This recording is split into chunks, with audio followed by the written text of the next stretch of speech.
से इन हथियारों को पंचायत चुनाव में खपाने की साजिश रची गई थी।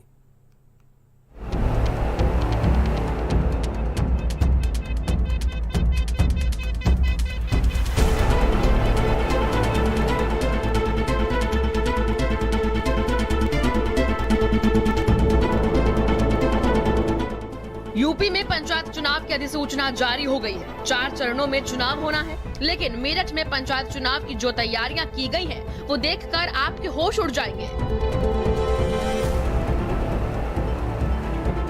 घनी आबादियों में यहां धड़ल्ले से हथियारों की फैक्ट्रियां चल रही हैं। पुलिस ने छापेमारी करके यहां भारी तादाद में हथियार बरामद किए हैं। अवैध हथियारों से खून बहाने की तैयारियां मेरठ में कितनी बड़ी हैं? अवैध हथियारों की इन फैक्ट्रियों में इंस्टॉल की गई मशीनों को देखकर समझिए और एक नजर डालिए अवैध हथियारों के इस जखीरे पर। तमंचा, बंदूक और पिस्टलों का ये जखीरा पंचायत चुनाव में कामयाबी का फॉर्मूला है। ऐसा इन अवैध हथियारों के सौदागर और हथियारों की भाषा पर यकीन करने वाले चुनावी उम्मीदवार मानते हैं। चुनाव के चलते इन फैक्ट्रियों में अवैध हथियारों का प्रोडक्शन पूरे शबाब पर था, लेकिन मेरठ एसटीएफ और पुलिस ने इन हथियारों के सौदागर के सपनों पर पानी फेर दिया। मेरठ के लिसाड़ी गेट, ब्रह्मपुरी, टीपी नगर और मेरठ देहात के किठौर में जब पुलिस और एसटीएफ की छापेमारी शुरू हुई तो बदमाशों के होश फख्ता हो गए। छापेमारी टीम ने बड़ी तादाद में ऐसी मशीनें बरामद की हैं जो अवैध हथियारों की फैक्ट्री में पहली मर्तबा पकड़ी गई हैं। चाइना में बनी इन मशीनों से खराद और हथियारों का बोर बनाने का काम किया जाता था। पुलिस की बरामदगी में 133 अवैध असलहे शामिल हैं।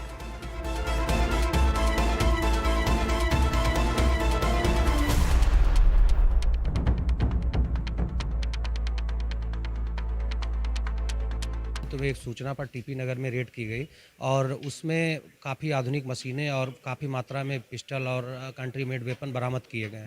उसके क्रम में जब पूछताछ की गई तो कुछ और चीज़ें निकल कर आई, जिसके बाद ब्रह्मपुरी थाना क्षेत्र में दबिश दी गई। वहाँ भी काफ़ी मात्रा में वेपन बरामद हुए और 2 लोग गिरफ्तार किए गए। साथ ही इसी अभियान में एसपी देहात द्वारा किठौर थाना क्षेत्र में जो गैंग चल रहे थे उस पर दबिश दी गई। वहाँ भी 50 से अधिक वेपन मिले हैं और लिसाड़ी गेट थाना क्षेत्र में भी एसपी सिटी, एसटीएफ और अन्य टीमों ने रेड की। कुल लगभग 150 के आसपास कंट्री मेड पिस्टल और बंदूकें ये बरामद हुई हैं।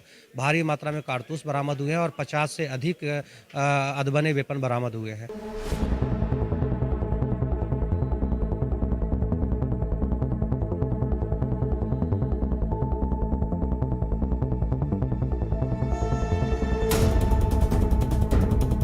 कंट्री मेड तमंचे की कीमत 3 से 5 हजार रुपए और कंट्री मेड पिस्टल होलसेलर को 22,000 में मिलती है।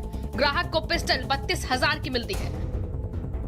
इन हथियारों में इस्तेमाल होने वाला कारतूस महज 50 से 100 रुपए का होता है, यानी एक जिंदगी की कीमत एक हथियार और 100 का कारतूस। इतने से इन्वेस्टमेंट में इन हथियारों के सौदागरों ने आने वाले पंचायत चुनाव में खून खराबा करने का पूरा प्लान तैयार किया हुआ था। पुलिस और एसटीएफ की ये छापेमारी 4 थाना क्षेत्रों में हुई है, जहां पर बड़ी तादाद में हथियार पकड़े गए हैं। ये वो फैक्ट्रियां हैं जो लंबे समय से चल रही थी और यहां पर बनने वाले हथियार पंचायत चुनाव में सप्लाई किए जाने थे। ये हथियारों में पिस्टल हैं, तमंचे हैं, बंदूकें हैं और बहुत सारे अदबने हथियार भी हैं। इसके अलावा जो फैक्ट्रियों में उपकरण हैं वो बेहद आधुनिक हैं। इस बार बहुत अच्छी चीज़ ये रही कि न केवल बनाने वाले कारीगर बल्कि इनकी सप्लाई करने वाले पूरी चैन पकड़ी गई है। इसमें किठौर में राधना में भी जो क्रिमिनल्स पहले के थे उनकी भी गिरफ्तारी रात एसपीआरए की टीम द्वारा की गई है। और ये 25 से 30 हजार रुपये में पिस्टल की सप्लाई करते थे, 5 से 7 हजार रुपये में तमंचे बेचते थे।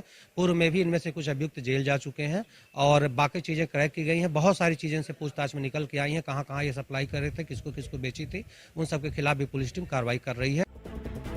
चुनाव आचार संहिता लागू होने के महज 24 घंटे के अंदर मेरठ पुलिस और एसटीएफ की ये पहली कार्रवाई है। पुलिस की आशंका है कि देहात के इलाकों में बड़ी तादाद में ऐसे हथियारों की फैक्ट्रियां हो सकती हैं। एसटीएफ और पुलिस अपने मुखबिरों के सहारे इन फैक्ट्रियों की टोह लेने में जुटी हुई है। जाहिर है, अगर हथियारों को काबू कर लिया गया तो चुनाव भी शांतिपूर्ण तरीके से निपट जाएगा। मेरठ से भारत समाचार के लिए नरेंद्र प्रताप की रिपोर्ट।